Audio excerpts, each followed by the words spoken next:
So, a lot of folks have been talking about the challenges of a changing distribution landscape. And I wanted to have this conversation at DX this year to talk to the thought leaders on this topic. And I guess it was kind of, I thought of it when I was on I guess it was a Zoom call with IMAS, and Dan from Cargo was, telling us the landscape. And I was like, oh my God, this is brilliant. I got to reach out to him. And so Dan was my linchpin for conversations with so many other fabulous people who I really admire. The people who kind of navigate distribution are low-key brilliant, but low-key scary at the same time. So I have a fond respect for them. So here to moderate this discussion is one of them. Laetitia Doyle is a film editorial business consultant, producer and sales agent who has worked in Paris and San Francisco. She relocated to Washington, D.C., where she created Jean Celie Doyle Media Consulting, LLC, in 2012. Her strengths include identifying diverse talent in the early stages of project development, providing editorial oversight, and championing initiatives from selection through contract management. Laetitia has represented Paris-based distribution company Terra Nova since 2011 and is responsible for sales, co-pros, and for sourcing programming on her territories for Terra Nova's catalog. Welcome, Laetitia Doyle.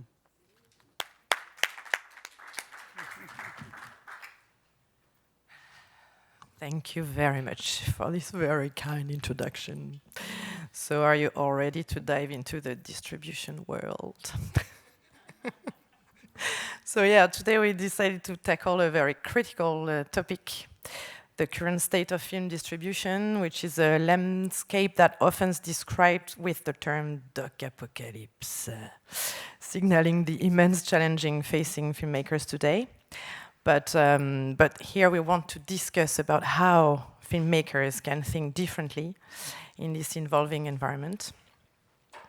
There is an overwhelming amount of content and limited resources for promotion and distribution. And sometimes it can feel like the odds are stacked against indie film, and especially documentaries. But there is hope, and we are here to give you this hope today. So we have very, very super cool panelists with us today. The Film Collaborative, Kinema, Cargo Film and Releasing and Distribution Advocate. They are leading the new charge by helping independent film find their audiences and break new ground and succeed in an often competitive space. So I will introduce the panelists now. We have Jeffery Winter. He's the the co-executive director of the Film Collaborative.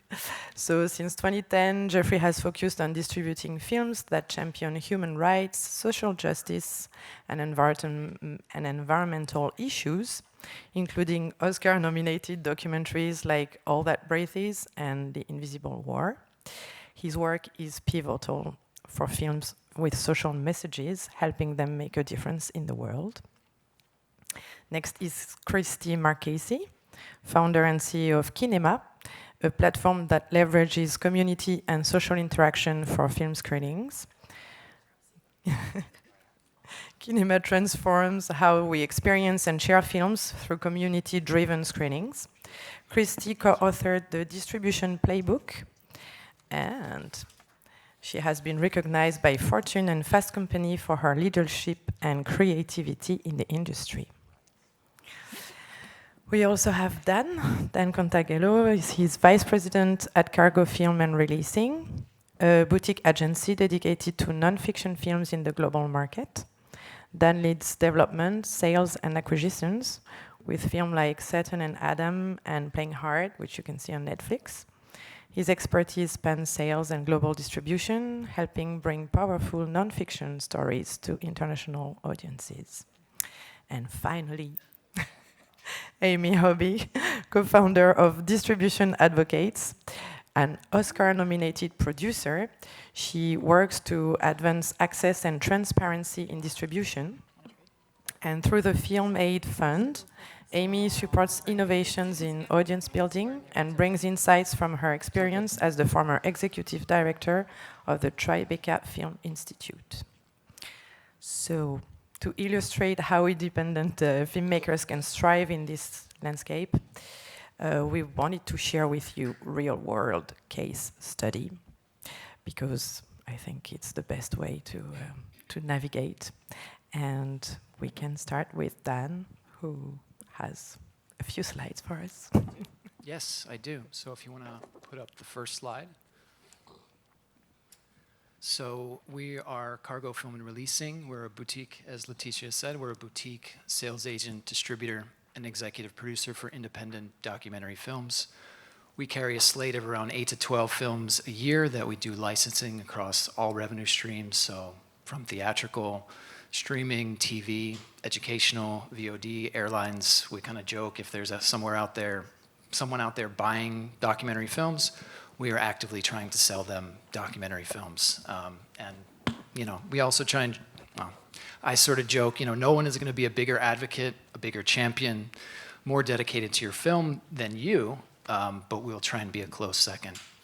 So we wanted, as Laetitia said, we wanted to present some case studies for you to get under the hood a little bit, lift the hood, see what the nitty-gritty looks like.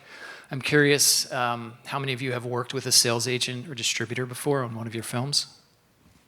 Hands up. How many of you have released a film yourself or worked in conjunction with a distributor, sometimes called hybrid distribution? Okay, thanks. So if you could put up the next slide. So I wanted to talk first about the Plan A model. So this has been kind of mentioned a bit in the symposium. It's sort of the traditional way we think about sales and distribution. The Plan A model is you premiere your film at a major festival. You're one of the lucky few who gets into Sundance or South by, Tribeca, or Berlin. You call up a sales agent, say, hey, do you want to help me sell my film? You go to the festival, and you sell your film for a lot of money. So that's the Plan A model. Many people have mentioned that as the golden age of documentary, maybe happened 5, 10 years ago. It still happens in some rare occasions. So this Satan Wants You is a kind of Plan A model with a slight twist. So Satan Wants You was a film directed by Steve Adams and Sean Horler. So they're a filmmaking couple who made this film, Satan Wants You, which was based on a book called Michelle Remembers by Michelle Smith and her therapist, Lawrence Pastor.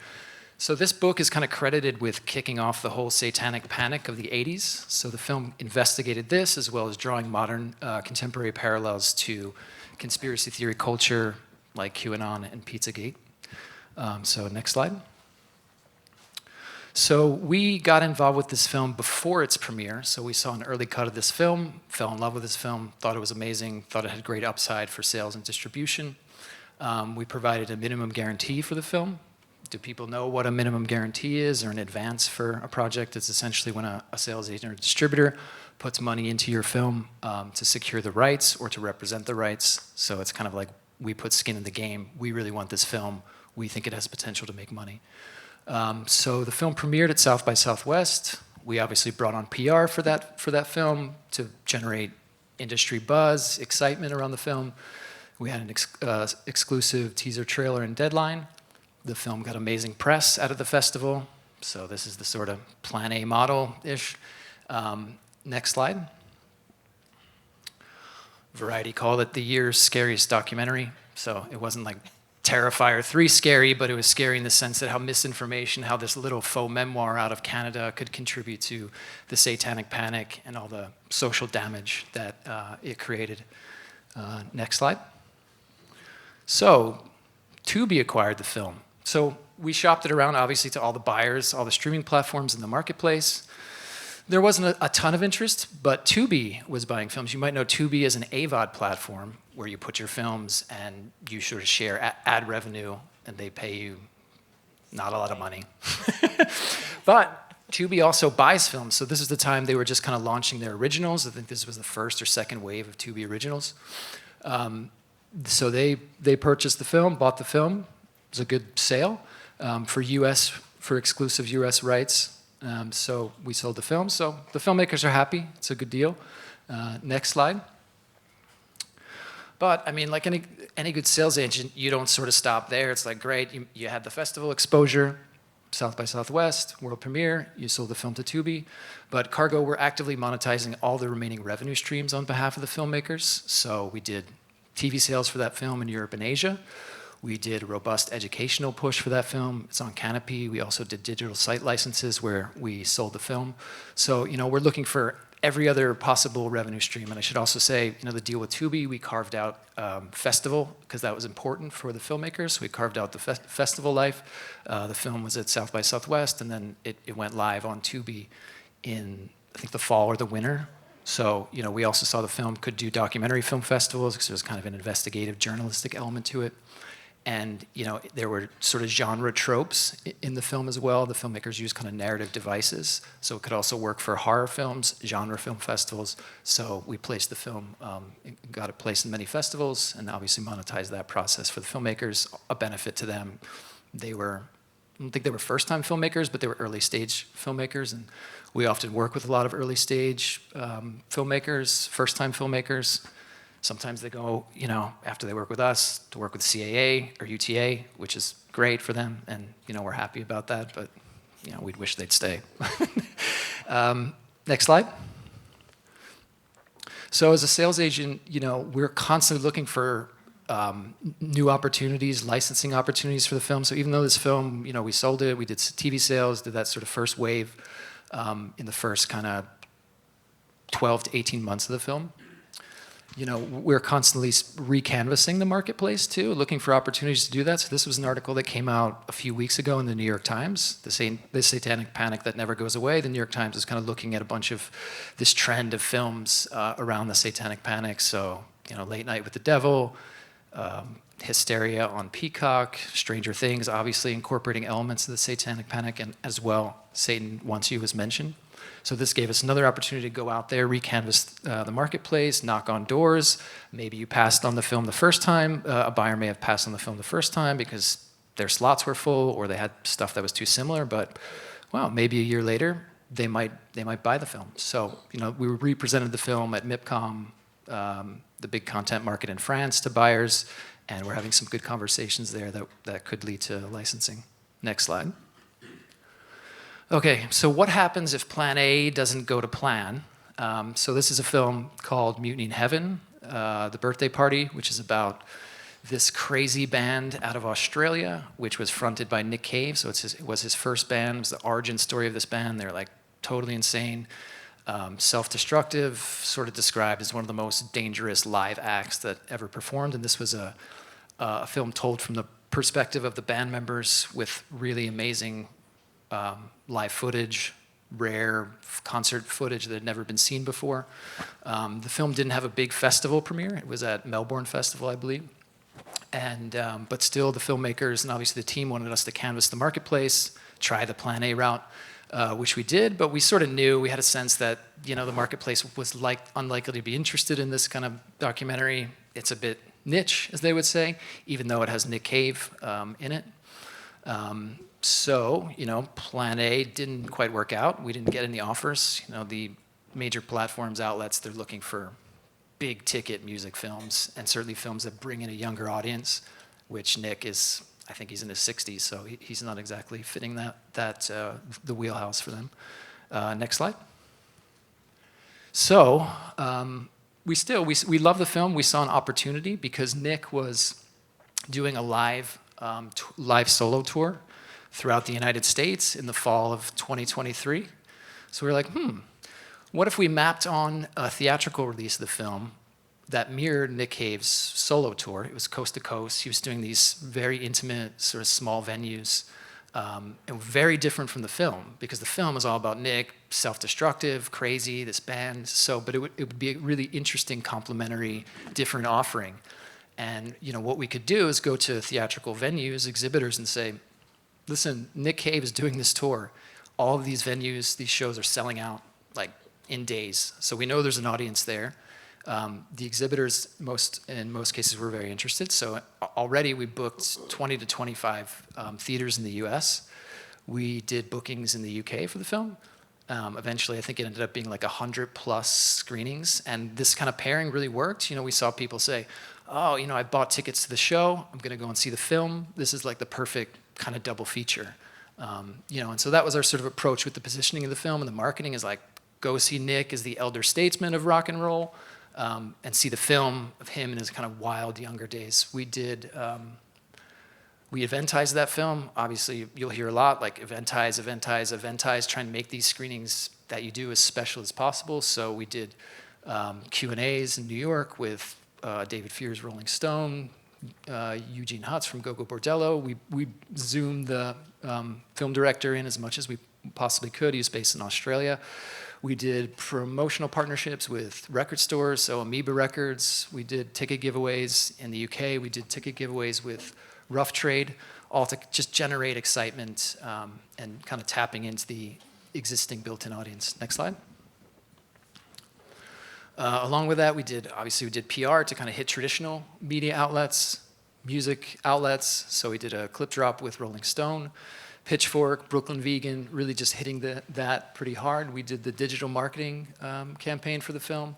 So part of that strategy was, really trying to capture the spirit, the voice of the film. We did the Instagram, Facebook. Didn't do much TikTok. It wasn't really the audience for it. And, had some of those clips go semi-viral. We got music, using musicians as influencers. Thurston Moore is a huge fan of the band, so got him to share. Nick Zinner from the Yeah Yeah Yeahs, he shared. And what was interesting is we found, there were Facebook groups dedicated not only to Nick, but to musicians. And in some cases, the fans of the birthday party loved those musicians more than they did Nick. So Roland Howard had his own fan page with 20,000 active members. The bass player had a Facebook page with tons of active members. So connecting with the moderators of those Facebook fan groups, getting them to share, getting them to amplify. They were super excited, telling people the film is here, there, and wherever you can see it. So that was key. You can see the Instagram sort of message feed here, and I think a lot of times we're stuck in this idea of we just post stuff wherever on Instagram. But really, what was crucial we found was engagement. I responded to probably every message that people sent or commented about this film. We posted about the film many times where you could see it, but people would still inevitably ask, where can I see the film? And you're like, okay. So we did all that. Next slide. So we didn't stop there. Obviously, the US and the UK rollout was, in our eyes, a success. And then we used that excitement around the film, all the attention that was getting, to do all rights deals for the film in the Netherlands, Japan. We did a deal in Italy, where they're going to show the film like 100 theaters, and then we did the digital release on the back of the theatrical release, trying to keep that window pretty tight, obviously wanting to keep the theatrical experience going as long as we possibly could, but then at a certain point switching that over to the digital release and making it so there wasn't a big stretch of time where people would kind of forget about the film or lose interest or move on to the next thing. Next slide. And then we did physical media, which might sound bizarre in this day and age, but for this audience and for certain types of films, I think there's still an opportunity for an ancillary revenue streams for DVD.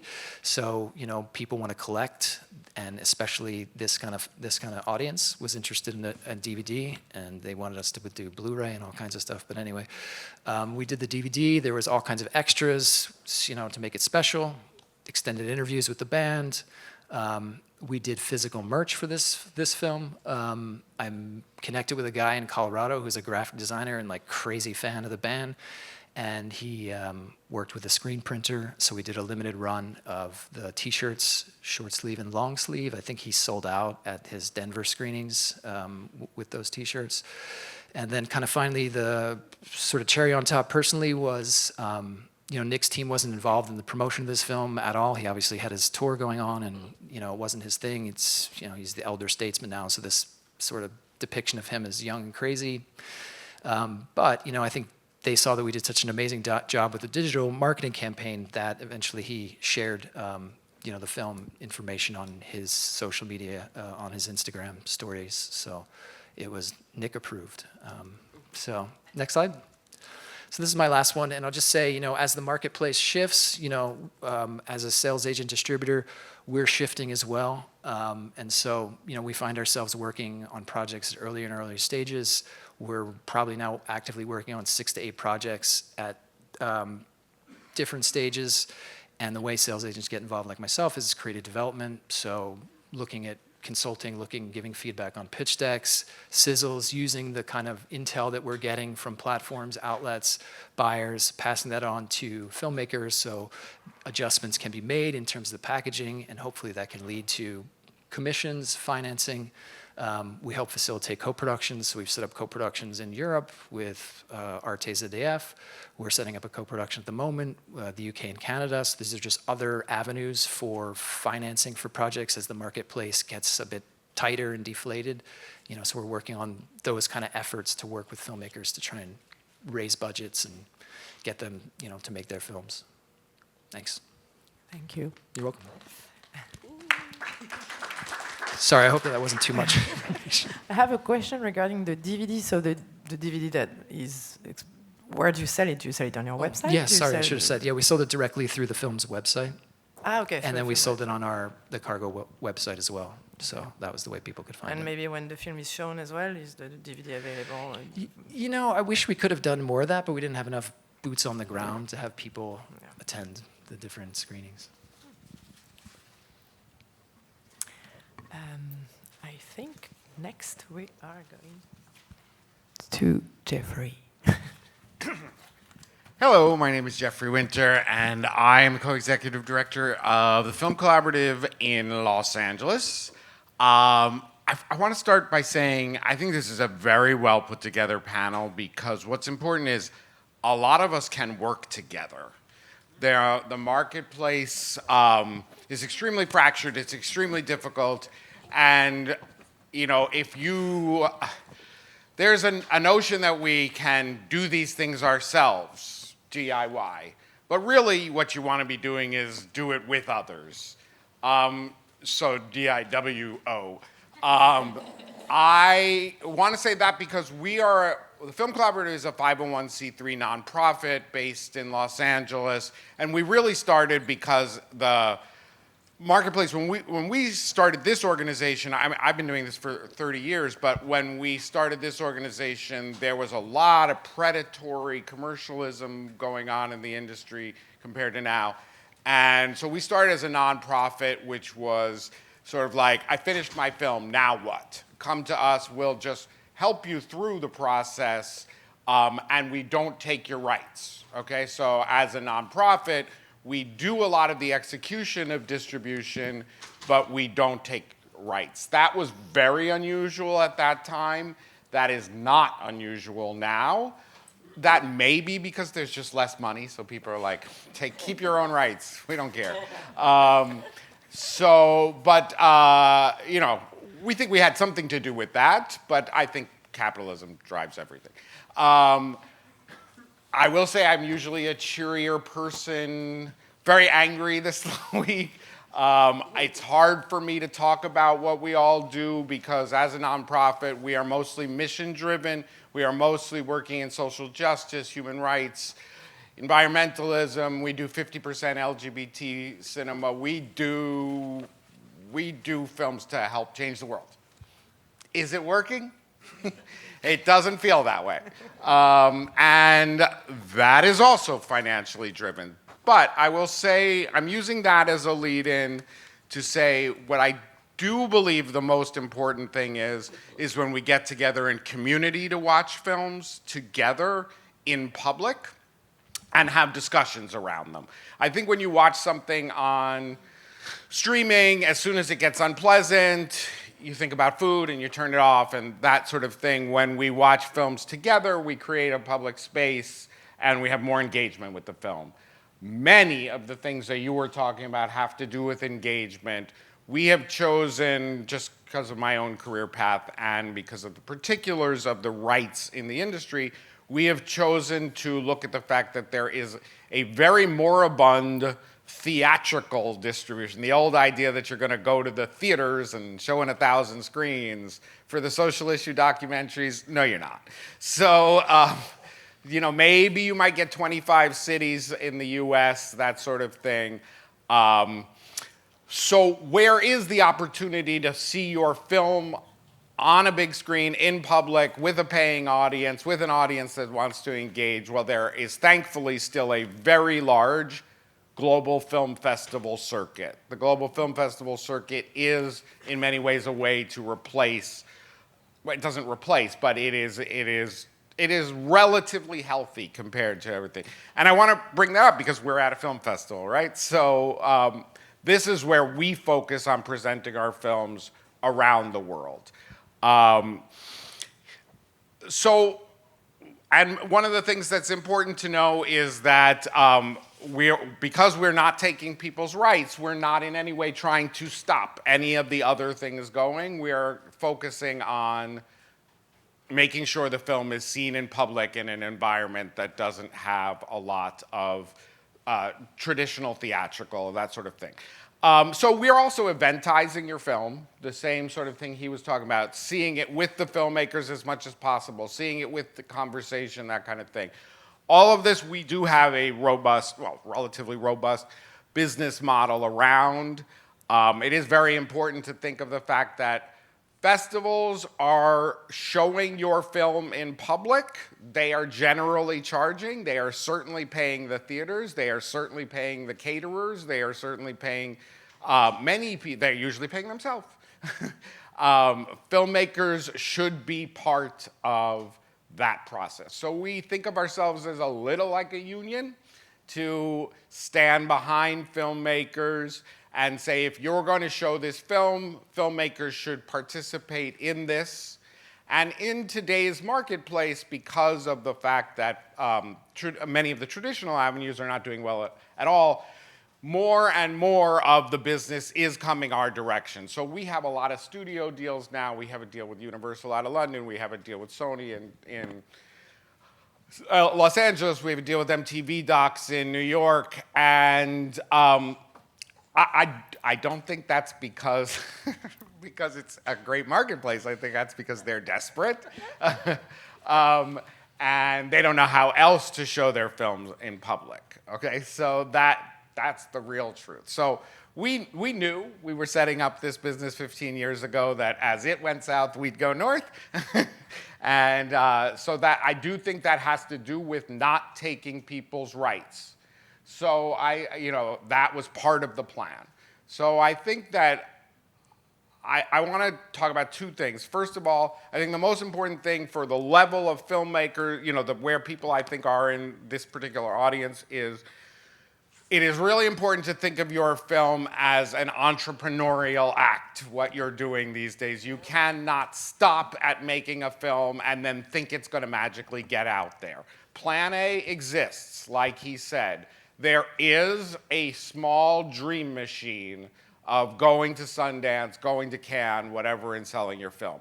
But for example, I have Errol Morris's new film, right? Errol Morris's new film, it premiered at Venice at Telluride. It's not sold. I have a documentary about Luther Vandross that was at Sundance this year. Was brought to me by Sony Music. It went to Sundance. It was a big audience hit. It's probably the most popular film on the festival circuit in North America this year. It's not sold. So plan A is going to materialize very, very infrequently. And even when it does sell, they have a lot of films and they are not you. So therefore, they can put it on a platform, they can put it out there for the film. You still have to be the one behind it at all times.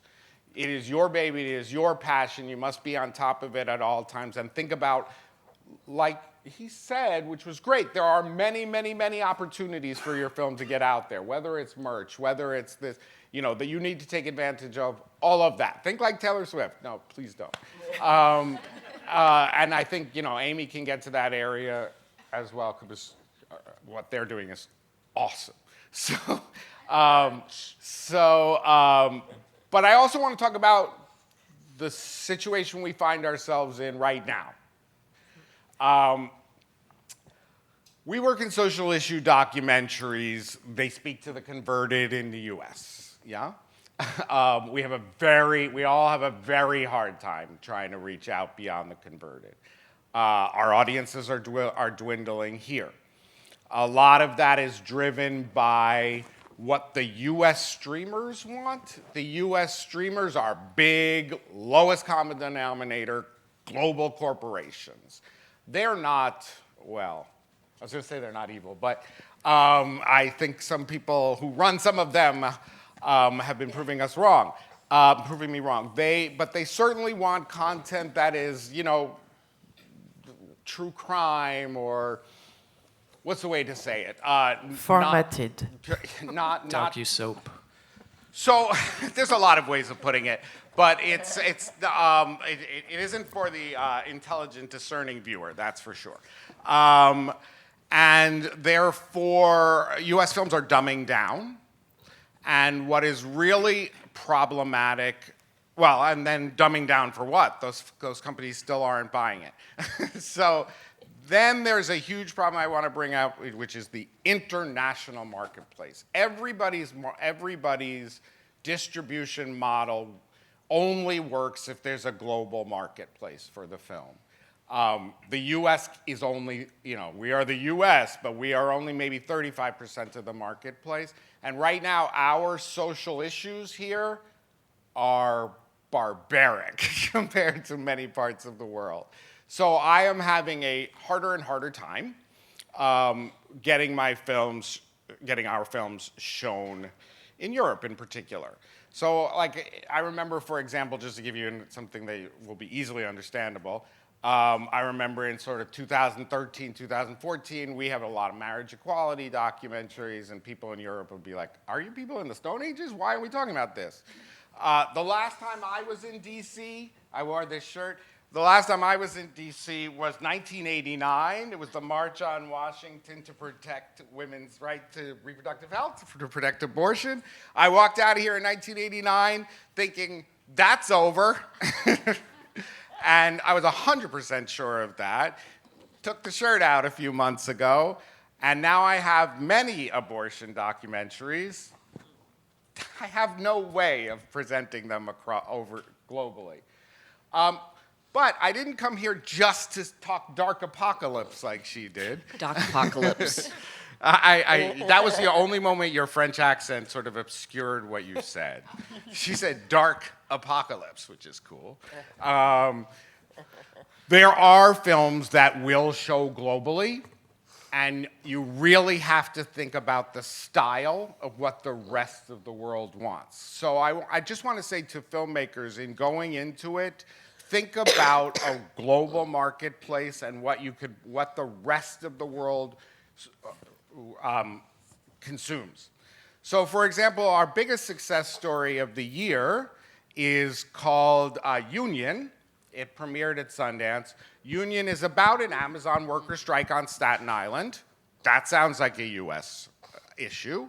However, we're talking about a global corporation like Amazon. We're talking about workers' rights, which is critical everywhere. And I do highly recommend you see this film. We've been driving it very hard. It'll end up on the Oscar platforms. We're doing pretty well with it. I highly recommend you see this film because it is cinema verite. It is observational. It is not didactic. It is not just preaching to the converted. It is following characters, okay? If we can still speak to human empathy, if we can still speak, it shows you what it's like to organize a strike, which is true everywhere.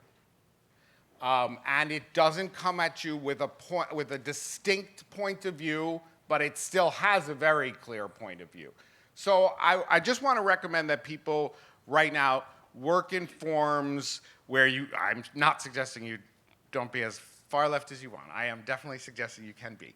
However, I would say that it is really important that you aren't expositional with your films. Now, the first time a programmer in Europe said to me, "We don't want any expositional films," I too had to Google it.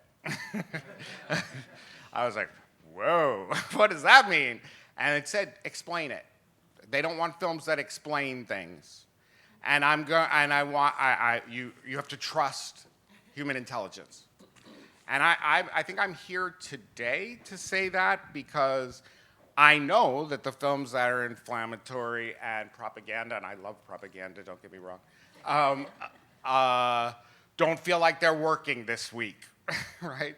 So and they're not going to work well in a business model. So I think that's what I'm here to say. Think globally, act locally. That's about as cliche as you can get. And think about doing things in public space where people can get together and organize and discuss around the film. And I see hope in those areas. I'm okay if the big global corporations stop doing what we're doing. I started showing my films in bars in the early 90s. I can go back there. We will always need stories. We will always need to organize around stories. We will always need to find community around stories. And that's what I'm passionate about. Thanks. Thank you, Jeffrey. I have to follow that. It's so fun. That was angry, not fun me. I told you that. Well, I have a head cold and I took a ton of Dayquil, so I wrote some notes. So I have some slides. You can put my first slide up. I'm here as a co-founder of Distribution Advocates, but actually my case study is from Amy Hobby, the producer. But I will tell you how I started out with co-founding Distribution Advocates. I was the executive director of the Tribeca Film Institute from 2016 to 2020, at which time the institute closed. Around 2000, as part of coming into the institute, I decided to look back at all the films we had supported over the many years, and see how many got finished, do just a sort of sweep of where we were, right? And were these films reaching audiences? It was very, very hard to determine what size audiences or where a lot of the films ended up. But basically, I came to this slow conclusion that the filmmakers and film teams we were supporting were becoming more and more disconnected from audience, right? And I started having some conversations with a sort of brilliant woman named Karen Chien around 2019. We would see each other at film festivals and talk over Zoom.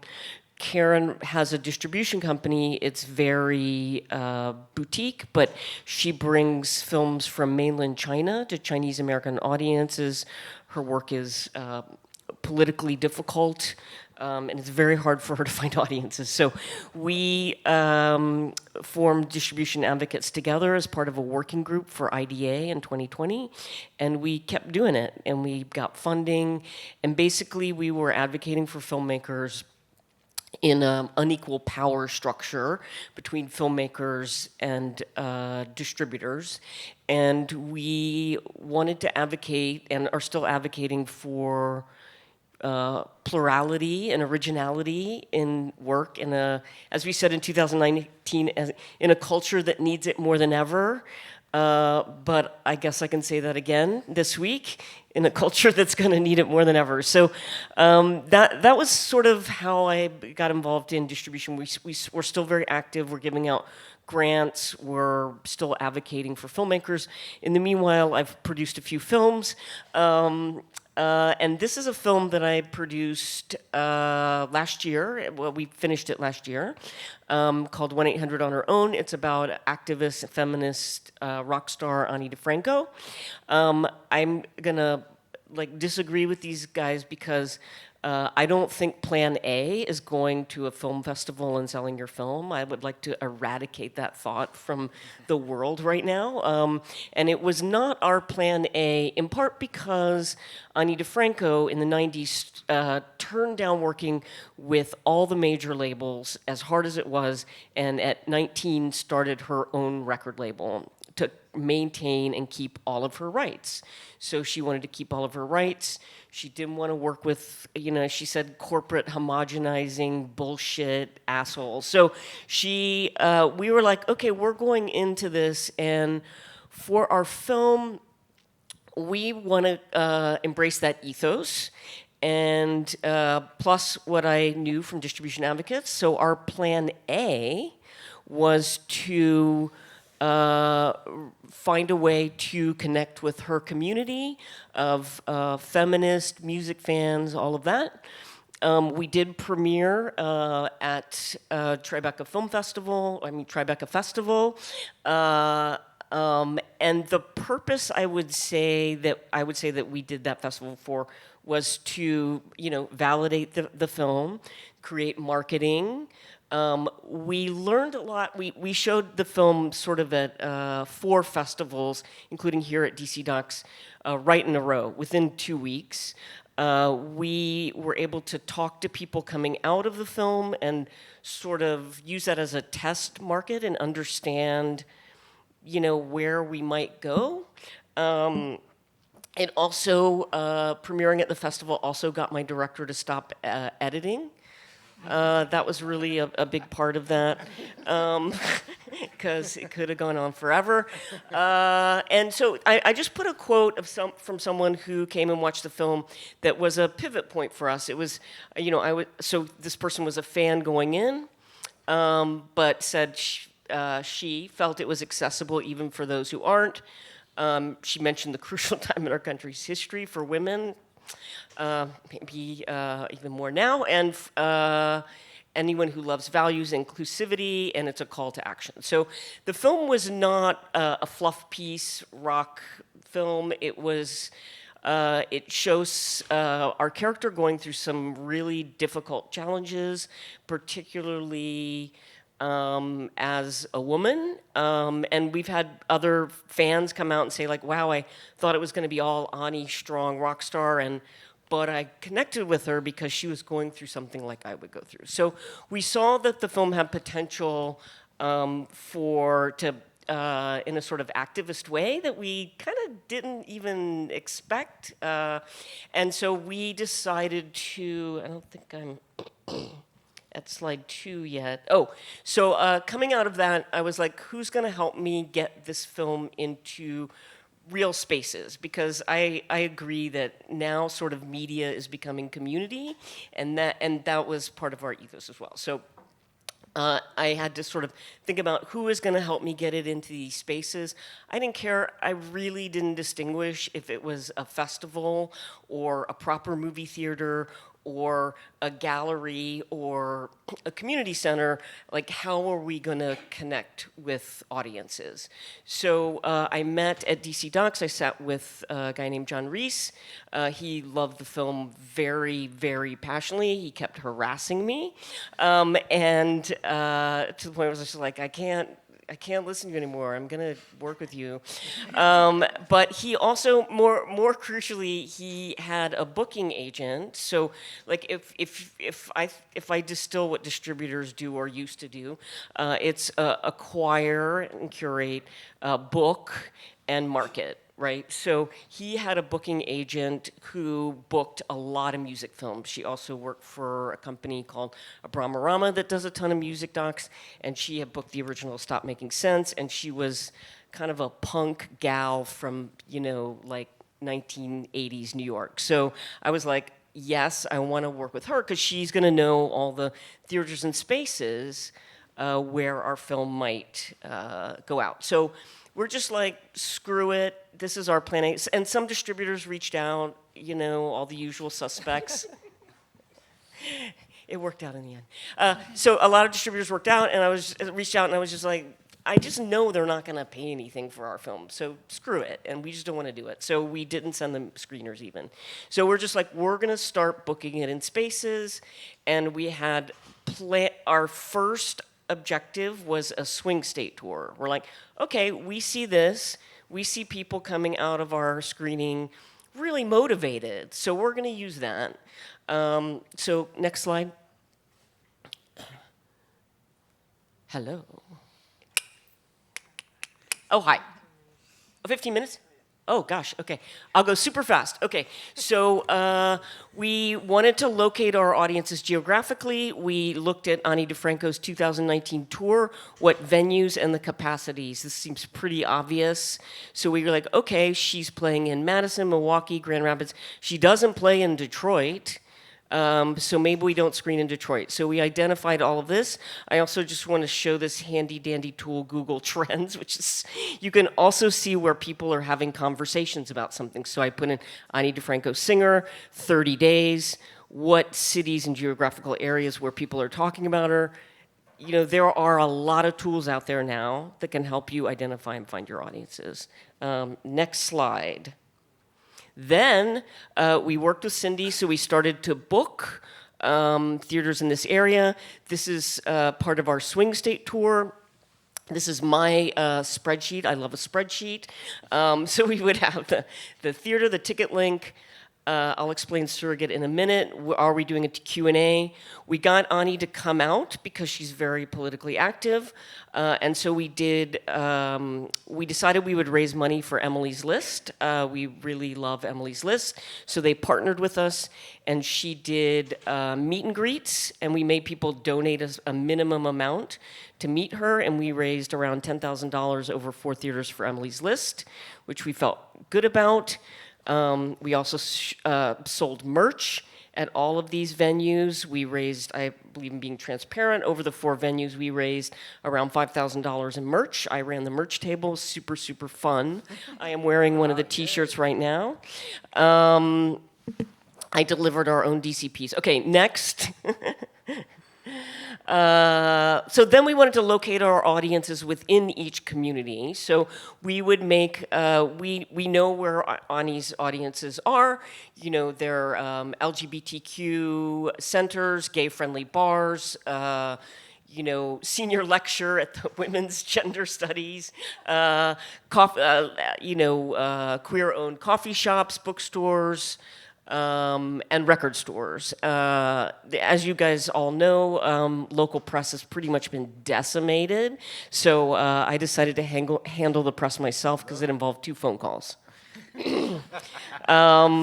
So we would do this, and then so we started doing this, and we're like, hell, this sucks. Why are we going from every community? Like, I don't live. You see these tabs? Like, I don't know Columbus. This is so dumb. So then we decided that there were Ani fans, and there was a Facebook page of particularly rabid fans. So we would say, hey, do any of you live in Columbus? And Ellen said, I live in Columbus, and I know a lot of people. So we're like, Ellen, you're just like political surrogates, like Pete Buttigieg going on Fox. We were like, Ellen, you're it. You're going to work with us on this spreadsheet. You're going to connect with people you know. You're going to introduce the film. You're going to get up in front and say, hey, we did a Zoom with Ellen. We love her. She's our friend. She's getting a packet of merch and 2 free tickets. Okay, next. So this is the surrogate plan that I came up with. This is the surrogate checklist that we sent out. Make sure available for the screening day and time. They aren't film people. Blah, blah, blah. We schedule a Zoom with them. They help us build it out. We set aside 2 tickets. They take pictures. They've already been canvassing Columbus, hanging posters, old school style, taking pictures. Super fun. And actually, we love our surrogates. Okay, next slide. Then, as we're reaching out, we give the local organizations a little hell yeah. So people love this. We get up, there's an introduction or a Q&A. I basically make this slide. I think I have a distributor. Anyway, I grab the logos, put it up. This is up behind people when they introduce it or do the Q&A, and people are like, yeah, there's my team. Okay, next slide. And then, I want to talk a little bit about merch because we have made a lot of money on merch. I'm still figuring this out. But we made this amazing fanzine, which was very popular for super fans. If you flip it one way, it's a libretto. It has every song in the movie, all the lyrics. If you flip it the other way, it's outtakes and photos never seen before on the internet. Super fan thing. So I'm going to say one more thing, and then I'm going to hand it over to Christie. So you're like, well, what's your plan? So then we are, like you with Nick Cave film, we're following her tour starting in January. So we're basically having a 9-month theatrical, which is a little anachronistic, to say the least. But we're going to follow her tour. We're going to do ticket giveaways to her concerts. And we're going to end Film Forum. So Film Forum saw the film. They loved it. They couldn't slot it in this year. We were like, we're going to pass on Film Forum, but then we're like, hey guys, maybe we could just build up and end. Her tour ends near New York in April. So we did that. And what that means is we can't have the film on the internet or play in New York up until then. So we're looking now towards April to having TVOD, SVOD, all of that.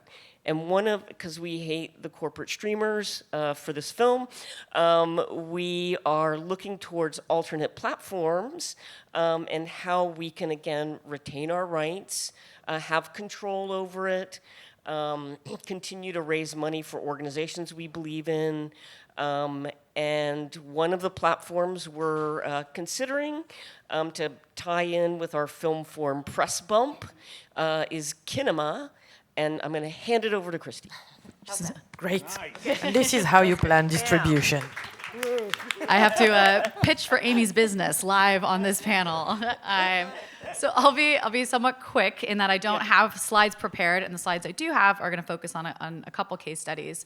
But to reiterate everything that's said here, we work with filmmakers who are engaging in direct distribution, and they are doing pretty much everything you saw Amy do. They're creatively looking at who is the audience for their film, how do they get there, and what's a plan to do it, and putting it in the right amount of time for that plan. If 9 months is what it takes to get to do the theatrical release, then that's what you do. So Kinema is a global streaming and screening platform. My background is in impact film, digital marketing, social media. I did digital strategy at Participant Media. I ran a company called Picture Motion that did impact campaigns, and a big part of what we did were screening tours. So the idea for Kinema came from, can we take our database of physical screening spaces and put it online and make a very easy booking process so anyone can find your film and book it for a screening. Pandemic happened, we went online, the industry happened, the strikes, everything has happened. And so now we also have a streaming component. So what we do is allow you to show your film in physical spaces, have live virtual events, do partner-based VOD, or sell direct to audience. And so I'll go to the first of 2 slides. I'm going to go through 4 case studies and compare them. If we could put up the first slide, please. Or do I not have slides? The slides are not there. We're going to verbally do this. Great. Cool. Okay, so I'm going to talk about 4 different films. Unfortunately, I'm not saying the names of those films, and partially because we're not quite in a place where all filmmakers are ready to share all of their financial data. And I can send a deck around to share with everyone. But essentially, it depends. Each of these films has... I'm trying to think how to start without my slides.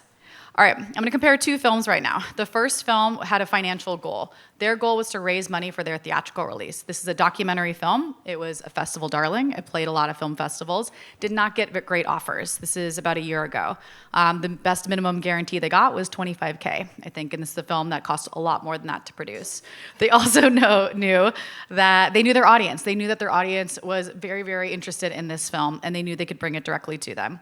So they used our platform to host 2 weekend-long, we call film drops. I say they had an audience, meaning they did have someone in the film who had a large following online. They had a solid email list. This is the filmmaker's maybe 8th documentary film. There's nothing massive, but still, she was established. And they set the ticket price at a high ticket price at $25 each, and they capped it to create scarcity. In over 2 weekends, they made over $100,000 in net revenue from the sale of those tickets. Yes, that was net after everything. Please say name of film. I can't, she's on a tour. She's talking about it herself, and that was just the first 2 pieces of distribution she did, and she then used that money to go on a theatrical tour. And she's since now using our platform to do screenings, and she's had 50 screening events in the last few months, and again going direct to audience. And she managed everything herself. And I think she can speak more to her numbers. We had another film that also was in the same bucket where they wanted revenue. Her film was not a festival film. This is not the verite style film. It's a very informative, explanatory film, but she had a mission, and it was to support women entrepreneurs. And so she did her own 2-week, 2-city theatrical run, paid to 4-wall to get some press, and then has been, for the last 9 months, just doing in-person screenings and charging a very high licensing fee. And she's done, I think, I had it on the slide, maybe 150 events, and she's also made over $120,000 from those licensing fees. Again, only doing in-person events. She's had no VOD, no festivals. And part of that is she knew her audience, she went to them directly, and she knew what they could pay. On the flip side of that, we've had films who are not as interested in the revenue side. I think our highest grossing film now is $250K, and we've had a few that have crossed the $100K mark. Again, this is in net revenue. But the film that has screened the most in the last few months has, I think there was somewhere between 750 and 800 screening events, but they've made, I think, maybe 40K, 50K total, which isn't bad, but that wasn't a goal for them. They really wanted to get this film out there because it's documentary and it was timely. Had to do with something going on in the world, and they released this summer, and instead of going to festivals or instead of waiting for an offer, they just went straight to audience, but again, only through in-person screenings or live virtual screenings. So anytime anyone has seen the film, it's been in community with someone else, either online or in person. And I'll skip the last one, but there's some trends across all of those that everybody here has said of what works. First, they really, really knew their audience. They could really define, like they could probably profile Ellen, who's a part of an Annie DeFranco Facebook group who lives in Columbus, Ohio and knows the gay coffee shops. Like you could profile down to that. And that being able to picture your audience in that way helps you understand how you can reach them, who they listen to, and how you can pitch your film to them. The second, they had their goals in order, and sorry, these are kind of out of order in how I'm saying them. Their goals, what is your goal as the filmmaker? Is it to make money back? Do you have investors you have to pay back? Is it to get the film in front of an audience because you really want people to see it? Is it impact? Is this a political film that has to get out or to a certain audience? Is it awards? Is it your career? There's no wrong answer, but you do need to know what your priorities are in order for you to build that strategy. And every filmmaker that's had success with us has really, really been clear about their goals and who that audience is that they need to reach to achieve those goals. Another factor is having a plan. It's really looking through what does the next year look like. It's being that entrepreneur and treating their film like their startup. What are the fun? Who do they need to work with? Where do they need to go? How much is it going to cost? And where is that revenue going to come from? And then putting together some sort of a windowing strategy. Who are those immediate audiences that are willing to go to a theater or pay a high licensing fee or show up in person?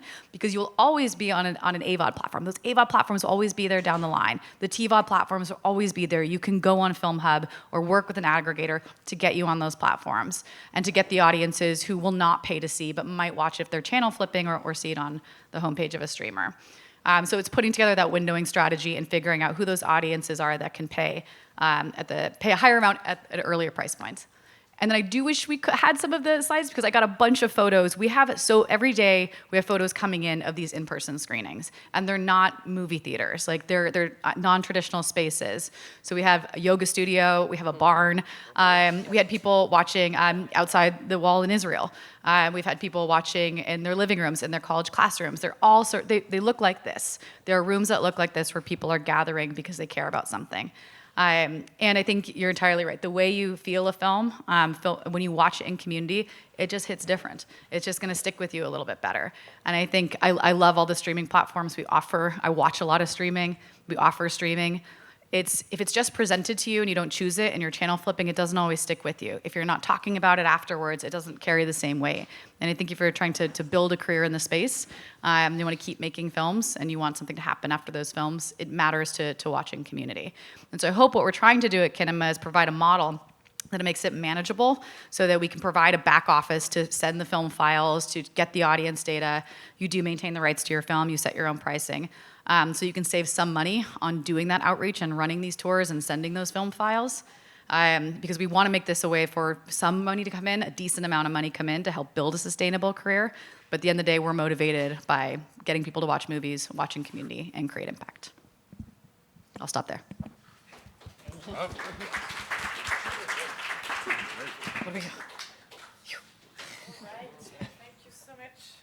The four of you, you are very chatty, so it's perfect. We are going to go to Q&A. We have a little bit of time for a few questions, so I will.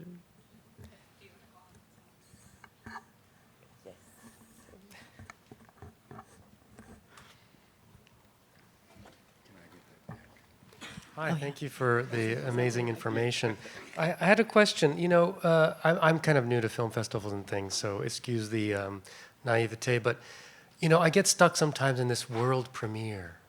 You know, is it a world premiere? Are you premiering?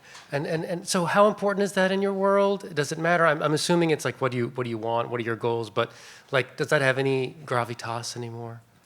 Do you want to wait? Do you wait? Do you have to like pick the right film festival? Is it important? Do you just go right to a streaming form?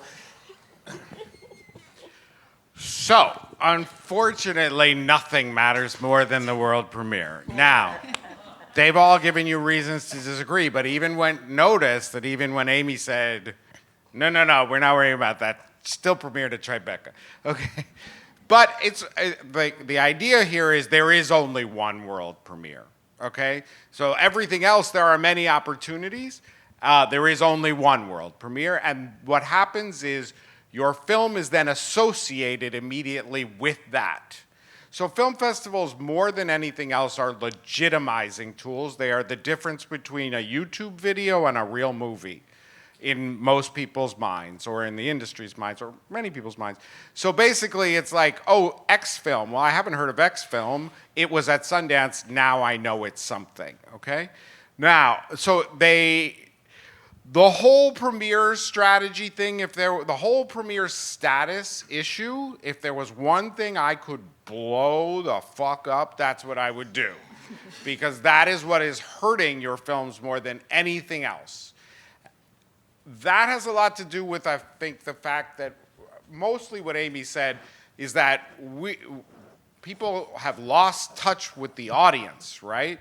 If we didn't, so the audience doesn't even know that independent film exists to some degree. So we're all fighting over too many customers. I mean, not enough customers, right? So everybody's like, I have to have the premiere status in DC because I can only get 50 people to come to the movie. We were supposed to have our Errol Morris film separated here. There was massive fighting in DC as to where we would, for who would get the DC premiere. Guess what happened? After all the fighting, I think I don't have a DC premiere still. Yikes. So anyway, the point is, what I want to say that is positive and what can help you is, the idea here is that you get one world premiere. Emotionally, it should be where you feel like, I am happy that happened there. Hold out for the world premiere till you're happy with it, and shoot for the moon on that, because you spent all that time and money, you spent all that emotional energy. I have to say, like, that should, you know, they say in this business, that's the moment you enjoy it. It was terrible before, it's going to be terrible after. You're supposed to enjoy that world premiere, okay? So do all the research you can do, hold out for that world premiere. If that's not happening after a year, you have to think about it. But I can tell you films that won the Oscar, that started trying to get into Sundance, did not get into Sundance, went all the way through the year, waiting. Got that, and it worked out. So wait for that moment for 1 year, okay? And then you may have to compromise. But What is compromise? Would you like build your own premiere? Like if you that's a really good question. So if you cannot get that world premiere you're very happy about at a traditional festival, I recommend two things. First of all, if you can't premiere globally in a major market that makes sense, pick the one in your own hometown, because in your own hometown, at least you'll be able to create the buzz. So, if you can't go globally, act locally and pick and create that moment. And then if you can't do that, and especially we struggle with this in LA now because our festivals are so terrible, but we have does anybody disagree with that? No. Well, you got Slam Dance. Oh, that's true. I'm excited about Slam Dance. Yeah, Slam Dance moved to LA. Yeah, that's exciting. I might actually go to Slam Dance. But we do have a tradition of premieres, right? We're LA. So you can absolutely create that moment. I mean, it's a resource issue, it's a marketing issue, but finding, if you can't do the big A level and you can't do the local A level, and then maybe if those aren't as great as you wish, you can throw your own premiere. And certainly in a major market like New York or LA, especially in LA, that may be the best because the festival may suck, right? So, that's pretty much the three I would suggest. But I think you still have to give it close to a year at the A-level festival. Try, but Amy was the one who said, forget it, which I would like to. Believe me, I would like to. I'd like to blow it up.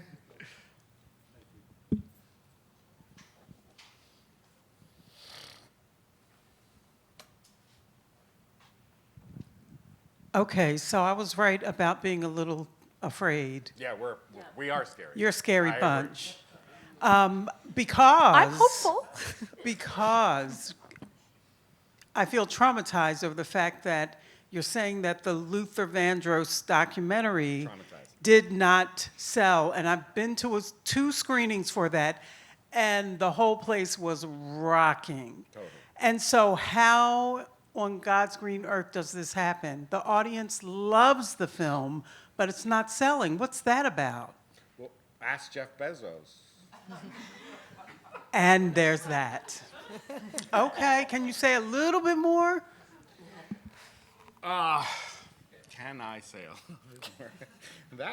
There's never been a no to that, but let's let him say something about that, because he sells to them. Yeah, I mean, I think, like I explained a little bit with the Nick Cave documentary, there's a certain remit that these platforms and streaming channels, they want. That's really mega big pop stars that are going to bring massive built-in marketing to those platforms. And they're looking for much younger audiences. So I don't know, and the sales agent or the filmmaker might be looking for a certain threshold of a license fee that they want, which these platforms are not meeting at this point because they're not really acquiring very many completed documentaries. If it's financed by Sony, they're going to be looking for a big license fee for that, and if they're not getting it, they're not going to take, something that won't recoup their investment and possibly a return on it. I have a film similarly that's another film that's stuck in a sort of purgatory like that. Basically, it's about a woman named Dory Previn, pretty obscure, but she was very big in the 70s. We are doing extremely well at film festivals. She's very popular in the UK. She's packing houses all across the UK at a traveling festival because we only have rights to the festivals, right? And we did everything we could to get the license fees down as far as we can, but we need about $225,000 to deliver the film, the full licenses, even for a 10-year license. And so there's nobody who's going to pay $225,000 advance for a Dory Previn film. So basically maybe we'll create our own festival that will just travel around for a long time. Purgatory.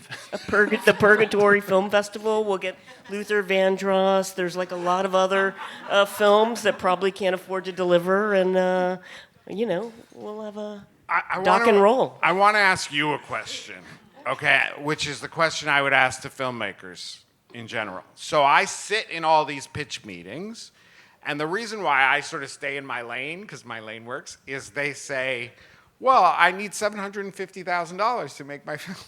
I need $1.1 million. That's not a lot, is it? And I don't know, $1 million is a lot of money. So the question is a simple, like, how much did your film cost? And is anybody going to pay for that? And I guess I am waiting. It's so crazy. If you look at the prices at the supermarket or whatever, it looks like money only goes one way. Money doesn't go one way in the film business. A $3 million film one year sounds cheap, and then a $25,000 film the next year sounds cheap. So I personally have to say to the filmmakers, I don't understand your budgets. That's my question all the time. And I'm really quiet. Imagine that. I'm really quiet when filmmakers tell me what their budget is, because I'm always like, well, you're not going to make that back, but I'm not going to say that. So, yeah, I think that's what I think the reckoning is, because it's not like it costs a lot to make a movie if you just sit at home and make it on your Final Cut Pro, whatever. Do you have a sweet spot? You notice how I got quiet? Depends on what the film's about, Music Yeah, films so are very the- expensive usually. Yeah, it's the Archival, music like, the rights music is for just- this film. I mean, this is a film that's wall-to-wall music because she wrote about her life, right? So we tell the story. And I told the filmmakers, like, as a producer, I'm not going to tell you, I want you to make the best film. And I'm going to tell you what might happen. And the film is really, really good, and we're proud of it. And the filmmakers are kind of fine with where it's at. We're getting audiences. We're screening. We have the scripted rights to the film, so we are negotiating about the scripted rights. And there's a massive, massive archive of her diaries and drawings and all of that, which we're negotiating with an archive to buy. So, and we're involved in that. So.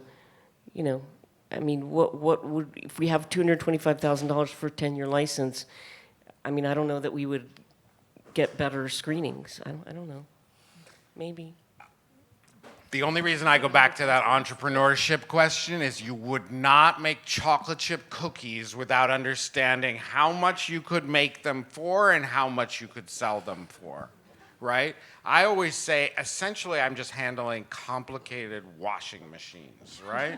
All I have to do is put them in a place that people can buy them, right? So I need to understand the price that they can sell for before I can make the washing machine. That's just what films are, complicated washing machines. And we're just trying to put them places where people will buy them. So figure out how much they cost, because they don't cost as much as they're selling for. Yeah, you know what I mean? Like y'all are crazy so far right now.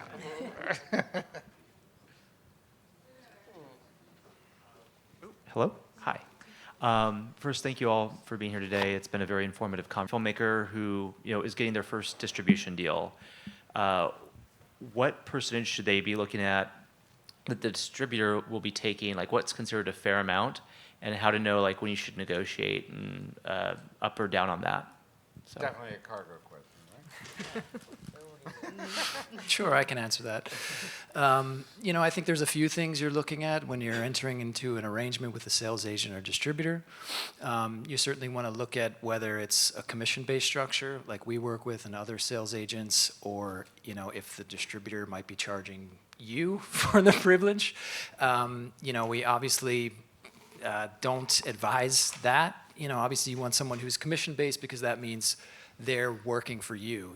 They only get paid when they make sales for the film, when they're out there pounding the pavement, knocking on doors, literally and figuratively.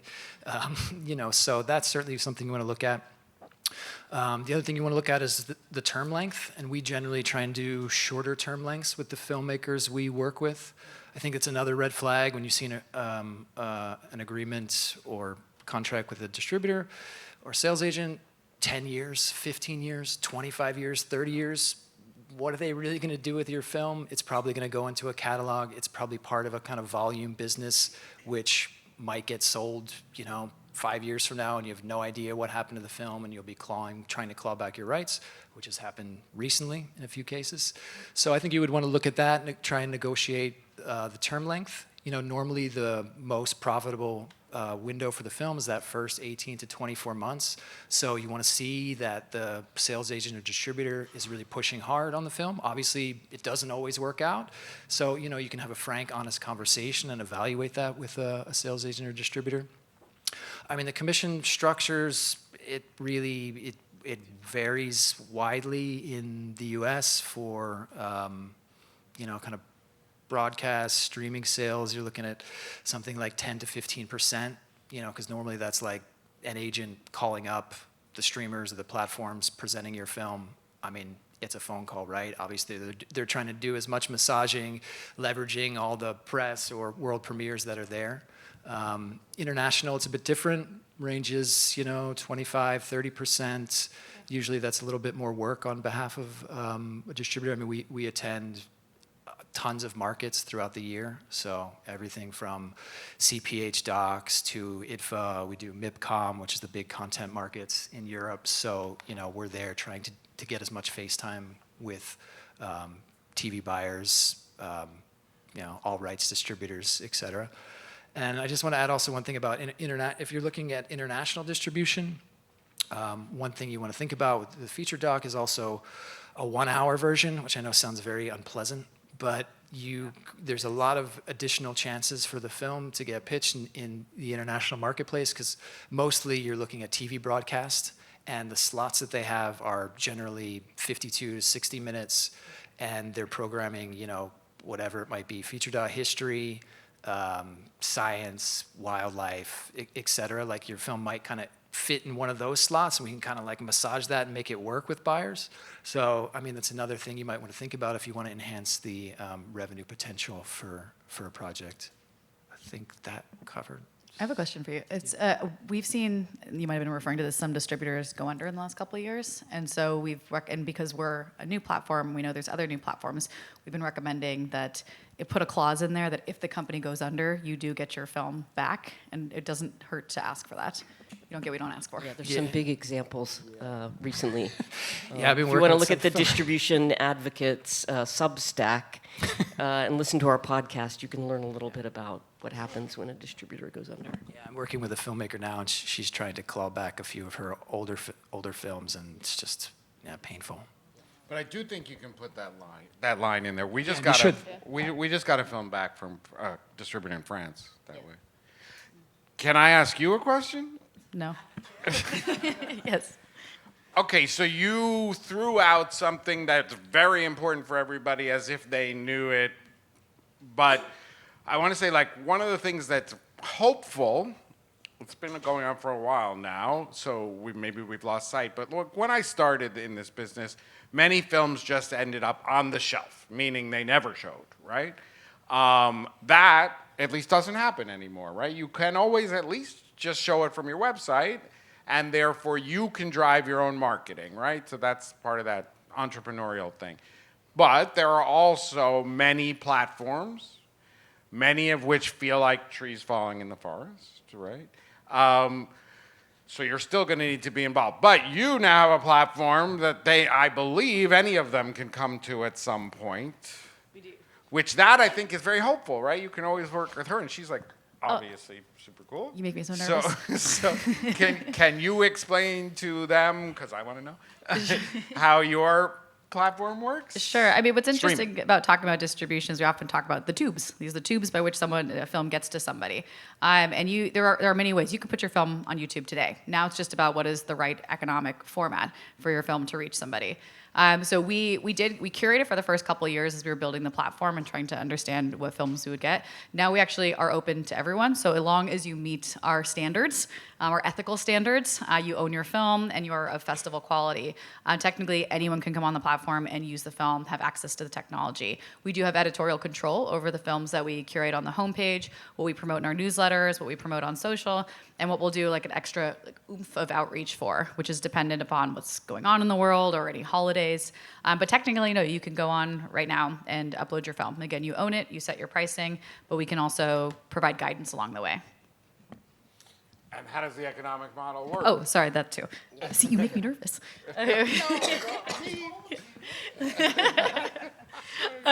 So we do a monthly fee. So we do two things. We charge a monthly fee, and part of that is there's hard costs to encode a secure film, and some people use us for just a one-time online screening. We have a lot of those. Someone will just come on, do a 1 to 5,000 person virtual screening, and then come off. So you can pay $45 a month, or you can pay $250 for the year. And then my business partner kills me when I say this, but as I told Amy, we don't charge you after a year. But part of what that does is just help filter the films that come on so that there are filmmakers and films that want to make money from their film and want to be successful. If you have a platform that is free to upload your film, you get a lot of the crazy stuff you see on YouTube. And I love YouTube. And then we do a revenue share. So typically, we have events and direct to audience. For the two types of events, a host books a screening of your film. They pay you a licensing fee, and then we typically do around 20%, but that can vary based on the conversation. Or they can sell tickets, and then the revenue split is between you and the screening host at whatever split you want. Most do 50-50, and then we do a 10% charge on that. And then for direct to audience, it's 99 cents per transaction. It's a lot of data. It's on the website. But you don't curate the content. You get anybody who has a film that's finished and that's meeting all your technical standards can. Technical and like ethical standards and storytelling standards. Do they own this film? Do we, because we're still a private company, we rejected a film recently, and part of that, we had a fun film come on that my business partner and I got in an argument about because it was a documentary film about flat earthers, and it had played at 20 different film festivals that were largely Christian conservative, but still a film festival film that played at festivals. It had won awards. It wasn't violating any major standards. The question was misinformation. Is this spreading misinformation in a serious way? And so we disagreed. I actually thought it should be on the platform. He thought it shouldn't because it was too much information. I said, well, I don't believe in their scientists. As scientists, they still found scientists to present a case. And honestly, I think we're all better knowing off that there are people who think this way. So I really wanted to have the film on the platform. Ultimately, the filmmaker chose not to. But it was a perfect case of where does this fall? If it met all of our criteria, do we still have a responsibility as a platform if we were to host this? And that's where the editorial control comes in, where we may not promote it or list it on the homepage, but we're not going to prevent that storyteller from using our technology to promote their film. So I think it's time to wrap up, say goodbye to everybody. And thanks to our very fun panelists today.